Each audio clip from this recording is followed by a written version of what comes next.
Hello. I'm always amazed by the high quality content by 3 Blue 1 Brown, and this spiral zeta function is one of them. So I would like to show you the step-by-step functions using Wolfram Language to recreate this interesting plot.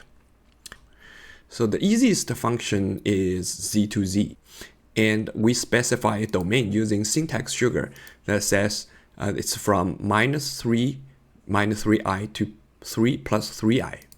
So in this function, we have -3 to +3, -3 to +3. It's the domain for, or the range for x and y for our input. So for z, the input is simply x plus yi. So what is important here is you notice that the plot actually works as a color ring, because I specify the color function as cyclic arg. Arg means argument, which is the angle of the complex number.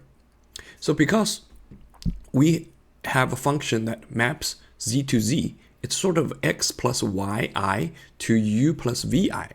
So the whole world is in 4 dimension. We cannot visualize that properly in our 3-dimensional world.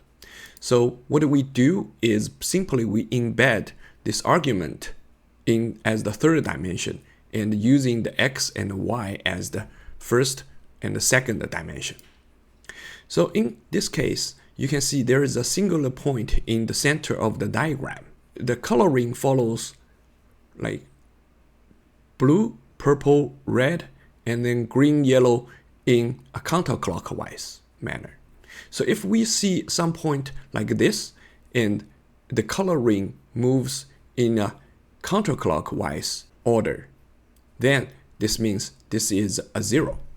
So in contrast, if we have a pole, which is 1 over z, then you see the diagram is almost the same, but the orientation of the color ring is different. So this actually applies to more advanced function for every such definition over the complex plane.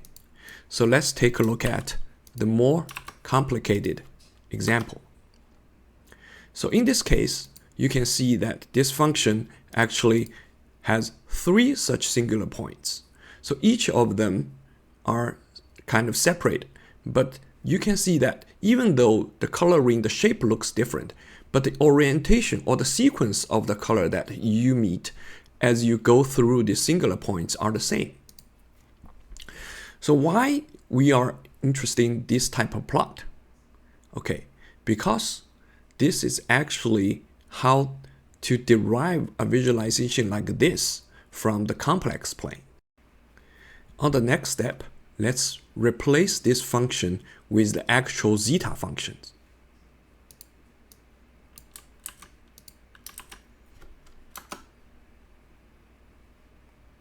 Okay, this function looks a lot more difficult than this one.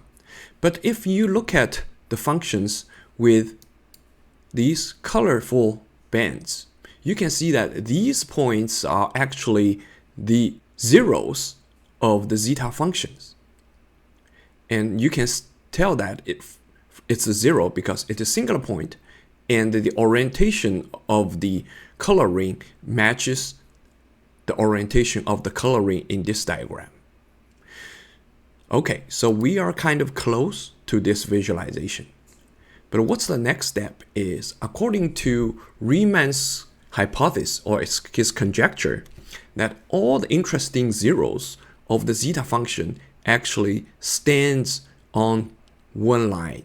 And this vertical line is really special because the real part of this vertical line is 1/2.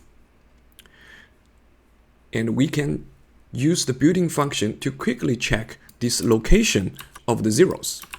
And recall that why we need a 40 here, because the first 0 is kind of very far away from the origin. So it's around like 14. So we need to increase the domain for the plot to at least include some zeros for visualization.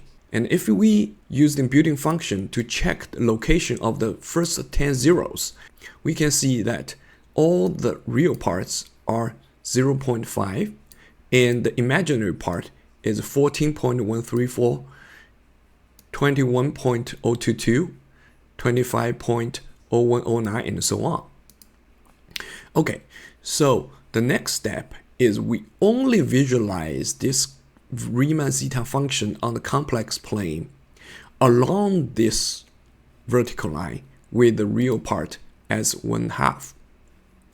So the next step is really easy.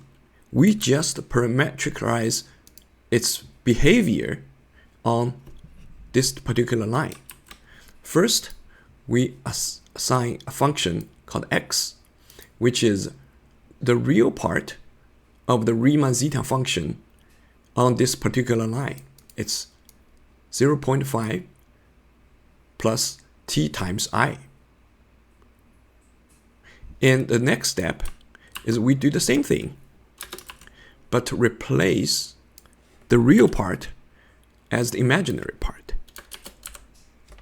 And before we start creating the spiral, we can also use the built-in function to check the behavior of zeta function along this particular line using the AbsArgPlot. Okay, so in this case, the horizontal line is the imaginary part, and the vertical line is the absolute value or the modulus or the length of this zeta function at ti plus 0.5. And the color on these lines matches the color of these color rings if you go through the line that's perpendicular to this graph and sitting on x equal to 1/2. And you can see this legend on the right hand side of the plot that indicates the actual value of the argument, which is the angle of the complex number.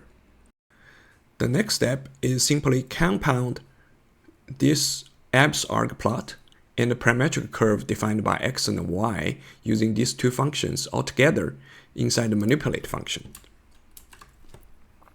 So here we see the manipulate function contains a parametric plot and a controller that controls the upper bound of t, which is related to the length of the curve that I'm interested in.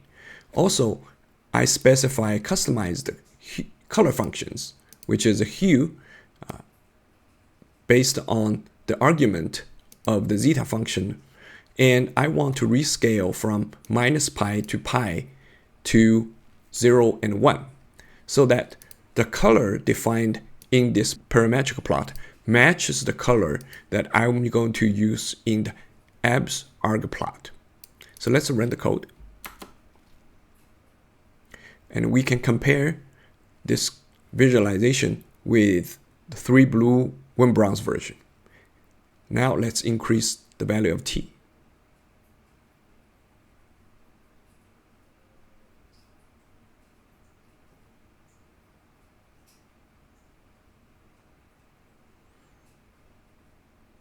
So you can see that these two plots match with each other.